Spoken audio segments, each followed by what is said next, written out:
दोस्तों, हाल ही में कुछ लोग सालों पहले गहरे समुद्र में डूबे टाइटैनिक जहाज के मलबे को देखने गए थे, लेकिन उन लोगों का भी वही हश्र हुआ जो एक सदी पहले टाइटैनिक जहाज का हुआ था। जी हाँ, जो भी गया कोई वापस नहीं लौटा।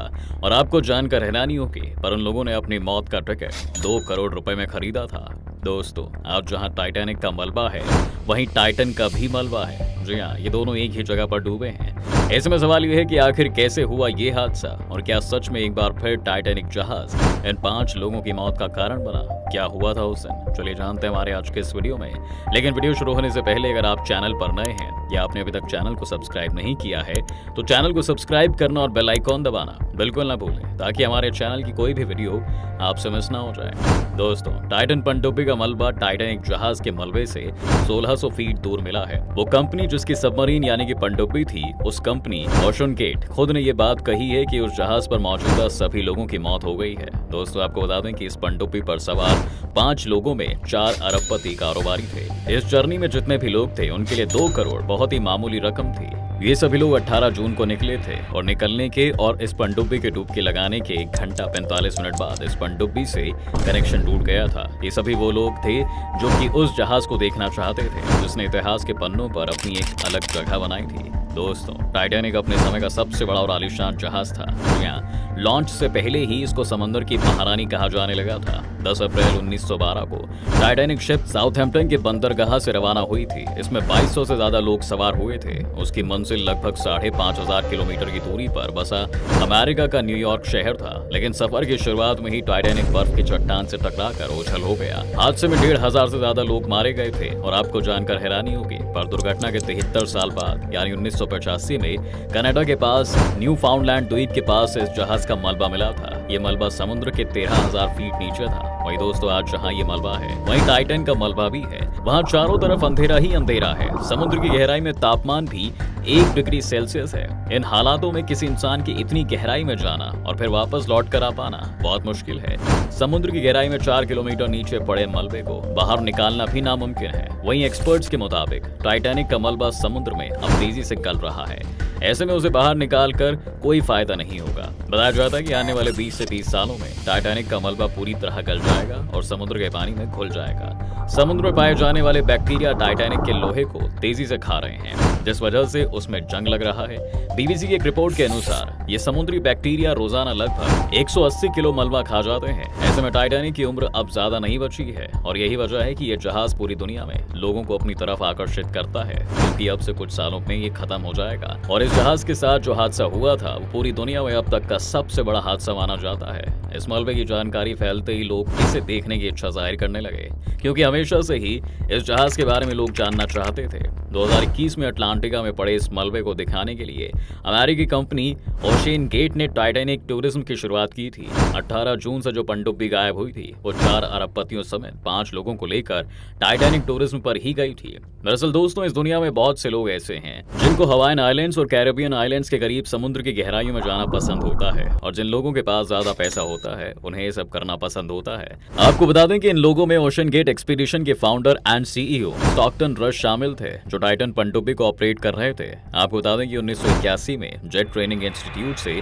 19 साल की उम्र में लाइसेंस लिया था। वो उस वक्त दुनिया के सबसे युवा जेट ट्रांसपोर्ट पायलट बने थे। रश के पास प्रिंसटन यूनिवर्सिटी से एरोस्पेस इंजीनियरिंग की डिग्री भी थी। वहीं दोस्तों, आपको जानकर हैरानी होगी, पर स्टॉकटन रश के कई रिश्तेदार टाइटैनिक जहाज के यात्री भी थे, जिनकी उस हादसे में मौत हो गई थी। वहीं स्टॉकटन के साथ ही ब्रिटिश बिलियनियर और एक्सप्लोरर हामिश हॉर्डिंग भी थे, जो कि प्राइवेट जेट बेचने वाली कंपनी एक्शन एविएशन के हेड थे, और Antarctic luxury tourist company White Desert के साथ भी काम किया था। इस कंपनी ने अंटार्कटिका के लिए पहली जेट सर्विस शुरू की थी।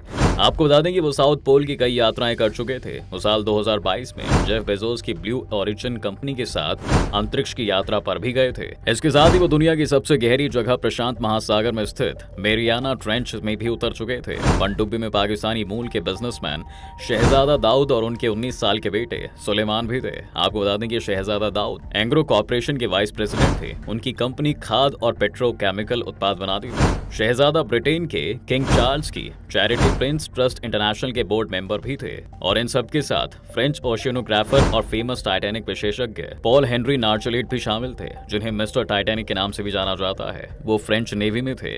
1987 में पहली बार टाइटैनिक का मलबा देखने समुद्र में उतरे थे। उससे 2 बरस पहले ही रॉबर्ट ब्लाड ने मलबे की तलाश पूरी की थी। तब से अब तक वो 35 बार इस मलबे तक की यात्रा कर चुके थे। दोस्तों, आपको बता दें कि पनडुब्बी की डुबकी मारने के बाद ही 1 घंटा 45 मिनट बाद इस पनडुब्बी से संपर्क टूट गया था और बस तब से ही इसे ढूंढने की कोशिश की जा रही थी। इस पनडुब्बी की तलाश में 2 विमान और एक पनडुब्बी और सोनार से लैस तैरते बांध लगाए गए थे।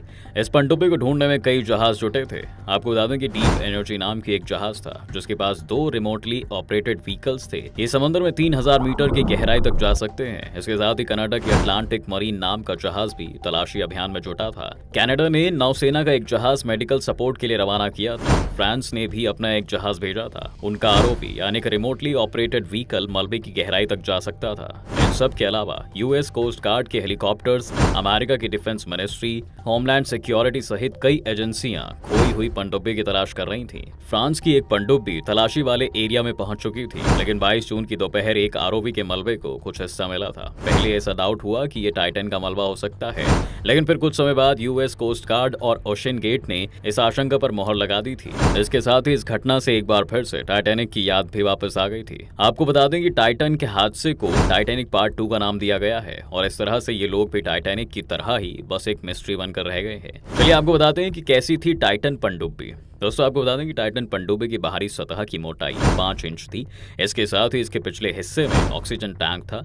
आपको बता दें कि पनडुब्बी एक बार में 5 लोगों को ले जा सकती थी। इसके साथ ही ये पनडुब्बी 13,123 फीट की गहराई में जा सकती थी। चलिए अब आपको बताते हैं कि आखिर इसकी जर्नी होती कैसे है। तो आपको बता दें कि OceanGate company Titanic tourism पर ले जाने के लिए एक व्यक्ति से $2.50 लाख यानी कि करीब 2 करोड़ रुपए लेती है। कनाडा के सेंट जॉन न्यू फाउंडलैंड से इस यात्रा की शुरुआत होती है। ये समुद्री यात्रा 8 दिन और 7 रात की होती है। कंपनी इस टूर पर एक बार में ज्यादा से ज्यादा 5 लोगों को लेकर जाती है। इस समुद्री यात्रा को और ज्यादा रोमांचक बनाने के लिए इस तरह की कंपनियां एक और पैकेज ऑफर करती हैं। इसके लिए हर व्यक्ति से $2,93,535 यानी कि करीब 2.5 करोड़ रुपए तक लिए जाते हैं। इस यात्रा पर जाने वाले लोगों को 1 महीने पहले से ही तैयार किया जाता है। पनडुब्बी लोगों को लेकर समुद्र की 19,000 फीट की गहराई तक जाती है। इसके साथ ही आपको बता दें कि सिर्फ 18 साल से ज्यादा उम्र वाले ही टाइटैनिक टूरिज्म पर जा सकते हैं और ये कंपनी सिर्फ ऐसे लोगों को ही लेकर जाती है जो कि 6 फीट की सीढ़ी पर तेजी से चढ़ने और 10 किलो तक वजन आसानी से उठा सकते हो। टाइटैनिक टूरिज्म के दौरान सुरक्षा के सभी मानकों का ख्याल रखा जाता है। वहीं दोस्तों, आपको बता दें कि बीते 50 सालों में पनडुब्बी यात्रा के दौरान कोई बड़ी घटना नहीं घटी है। जिस पनडुब्बी से अरबपति गए थे वो दुनिया की सबसे मॉडर्न और एडवांस सबमर्सिबल है, लेकिन इस बार फिर ये बड़ा हादसा हो गया। वहीं दोस्तों, एक तरफ जहां ये हादसा हुआ वहीं आपको बता दें कि इस हादसे में सबसे ज्यादा मुश्किल है पनडुब्बी को खोज निकालने के लिए बचाव अभियान चलाना। जी हाँ, इसकी वजह यह है कि अमेरिकी नौसेना की ज्यादातर पनडुब्बियां केवल 800 फीट की गहराई तक जा सकती हैं। दुनिया में अब तक सबसे ज्यादा 1575 फीट की गहराई तक बचाव अभियान चलाया गया है। 1973 में रॉजर चैपमैन और रॉजर मैलिसन 3 दिनों तक कनाडा के करीब समुद्र में अपनी पनडुब्बी मीन थर्ड के साथ गायब थे, लेकिन तब उन्हें बचा लिया गया था। लेकिन टाइटैनिक का मलबा 13,000 फीट गहराई में है। इसके साथ ही दोस्तों, सबसे बड़ी बात ये थी कि लापता पनडुब्बी में अटैचमेंट पॉइंट नहीं था, जिसकी वजह से बचाव अभियान चलाना आसान नहीं था। दोस्तों, इस वीडियो को लेकर आपकी क्या राय है और क्या लगता है आपको कि क्या सच में टाइटैनिक की वजह से ही वो सबमरीन डूबी है? हमें कमेंट सेक्शन में जरूर बताएं। तो दोस्तों, फिलहाल आज की वीडियो में बस इतना ही। उम्मीद है कि आपको आज के इस वीडियो से काफी कुछ सीखने को मिला होगा। अगर आपको ये वीडियो पसंद आया है तो वीडियो को लाइक करें और अगर आप इस चैनल पर नए हैं तो जाने से पहले चैनल को सब्सक्राइब करना भी ना भूलें।